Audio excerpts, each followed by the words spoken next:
बाबूजी की आज पुण्यतिथि है, इस पर आपका क्या राय है, क्या कहना है आप? परम श्रद्धेय बाबूजी स्वर्गीय निश्चय यादव, जो कि मिल्कीपुर विधानसभा से 6 बार और फैजाबाद जैसी लोकसभा से 3 बार प्रतिनिधित्व कर चुके हैं।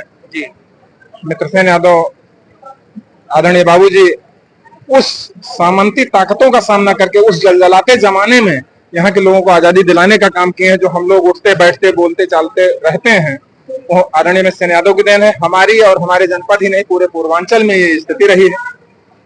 आदरणीय मिश्र यादव फैजाबाद में ही नहीं, पूरे पूर्वांचल में सत्ता किसी की होती थी, लेकिन जिला पंचायत का अध्यक्ष और जिले के जिला पंचायत सदस्य, ग्राम प्रधान, बीडीसी और तमाम विधायक मित्रसेन यादव बनाने का काम करते थे। अपनी मेहनत, अपनी काबिलियत, अपनी मेहनत की बदौलत मित्रसेन यादव वो शख्सियत हमने देखा है, साथ रह करके देखा है।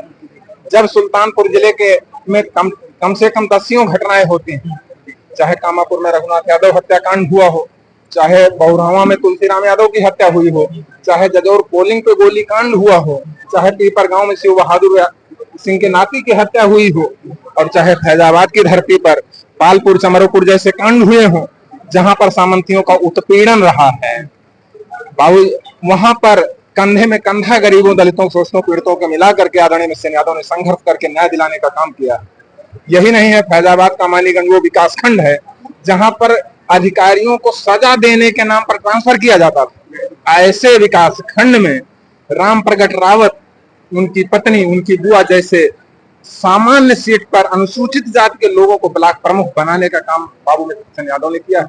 वो शख्सियत बाबू मिश्र यादव को अगर देखा जाए कि जाति विशेष, व्यक्ति विशेष से जुड़े हैं, तो ऐसी कहीं कोई बात नहीं है। अगर उनके साथ हमारे गांव के प्रधान राम सुंदर सरोज का परिवार हुआ करता था, अगर उनके साथ अछोरा से उदय राज यादव, खड़भड़िया से ब्रह्मानंद यादव हुआ करते थे, कुचेरा से हितलाल यादव हुआ करते थे, तो आदरणीय बाबूजी के साथ विंध्याचल सिंह, शीतला सिंह, गंगा बक्का सिंह, कालिका सिंह, कमलासन पांडे चौधरी, महेंद्र सिंह और राम कुमार अवस्थी जैसे सवर्ण बिरादरी के लोग भी, जो गरीब दलित शोषित पीड़ितों के कंधे में कंधा लगाकर मदद करते थे, वो भी उनके कंधे में कंधा लगा करके साथ देने का काम किया करते थे, जिनमें से कुछ शख्सियत आज भी जिंदा।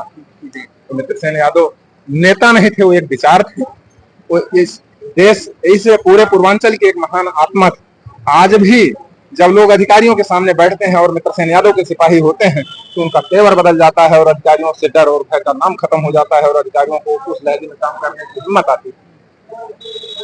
आदरणीय मिश्र यादव एक महापुरुष थे, एक विचार थे, वो कोई नेता ही नहीं थे। जी, जिस तरह से मिल्कीपुर का चुनाव काफी चर्चा में जी, इस बार क्या माहौल है? देखिए, फैजाबाद की वो धरती है जहां पे शहीद अशफाकुल्लाह की फांसी हुई। इसके बाद भी कांग्रेस पार्टी को हरा करके आदरणीय मित्रसेन यादव माननीय निर्मल खत्री जी को हरा करके कांग्रेस पार्टी की हुकूमत उसमें हुई थी। आजादी के समय में शहीद अशफाकुल्लाह की फांसी हुई थी, तो भी मित्रसेन यादव 1989 में इकलौते सांसद दिल्ली में हुआ करते थे।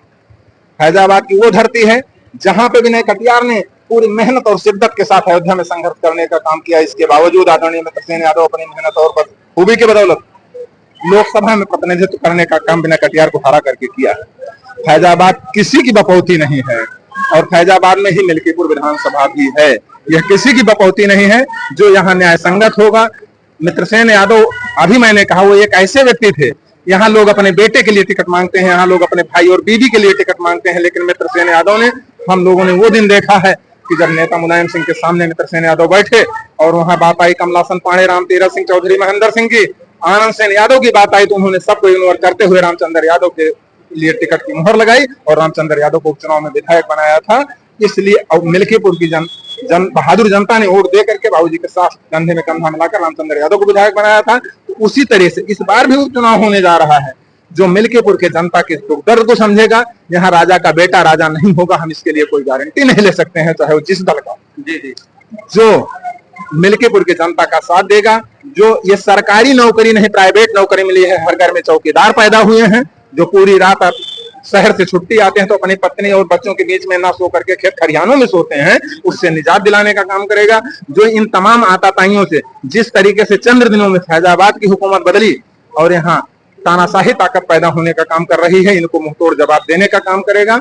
जो जबरन हम लोगों के साथ अत्याचार किया जा रहा है, इसको मुंहतोड़ जवाब देगा। उसी के साथ मिल्कीपुर की जनता रहेगी। ऐसा नहीं है कि किसी की बपौती है मिल्कीपुर की विधानसभा की सीट। चाहे सत्ता की ताकत हो और चाहे विरोधी की ताकत हो, कोई ताकत यहाँ काम नहीं आएगी। काम वही ताकत आएगी जो यहाँ के जनता के बीच में अपने खून पसीने को बहाने का काम करेगी। क्या अवधेश प्रसाद जी जनता के बीच में नहीं आते क्या? अवधेश प्रसाद जी तो कभी जनता के बीच में नहीं आते हैं। वो तो नेता नहीं है। वो यार आदरणीय मिशन यादव के पद चिन्हों पे चल सकते हैं, कभी नहीं चल सकते हैं। मैं ये नहीं कह रहा हूँ कि वो हम समाजवादी पार्टी का विरोध कर रहे हैं, लेकिन उस व्यक्ति को मैं जानता हूँ जिसने मुझसे कहा है कि कौन है बाबूजी, कौन होते हैं बाबूजी। मैं यहाँ का बाबूजी के लिए कहा था, मेरे दरवाजे पर कहा था। मतलब अवधेश यादव जी के लिए? हाँ, अवधेश प्रसाद ने मेरे दरवाजे पर कहा था, कार्यक्रम में मेरे घर पर कहा था कि वो कौन होते हैं, बाबूजी कौन। कहने का मतलब अवधेश जी के अंदर में कहीं ना कहीं जो है सेम परिवार को लेकर के हाँ हमेशा खिन्नत बनी रहती है। वो अलग चीज है कि इनका परिवार है, वो उनके बेटे हैं, वो उनके भाई हैं, ये भी उनके बेटे हैं। सारे लोग समाजवादी पार्टी में रहे, सारे लोग जहां भी रहे, लेकिन जो मित्रसेन यादव का विरोधी है वो मिल्कीपुर के गरीब दलित शोषित पीड़ितों का विरोधी है। जो मित्रसेन का विरोध करके इस धरती पर चुनाव लड़ने का काम करेगा वो पराजित ही नहीं, लगभग जूता खा करके वापस जाने का काम करेगा। यहाँ मित्रसेन यादव की ज्योति वही धरती है, उनके खून पसीने की धरती है, यहाँ किसी की चलेगी नहीं। उनके परिवार के लोग भी अगर उनका साथ देते हैं तो भी नहीं चलेगी। इसलिए मित्रसेन यादव का विरोध करने वाला वो हम लोगों का विरोधी होगा, यहाँ की जनता का विरोधी होगा। चलिए, बहुत बहुत धन्यवाद।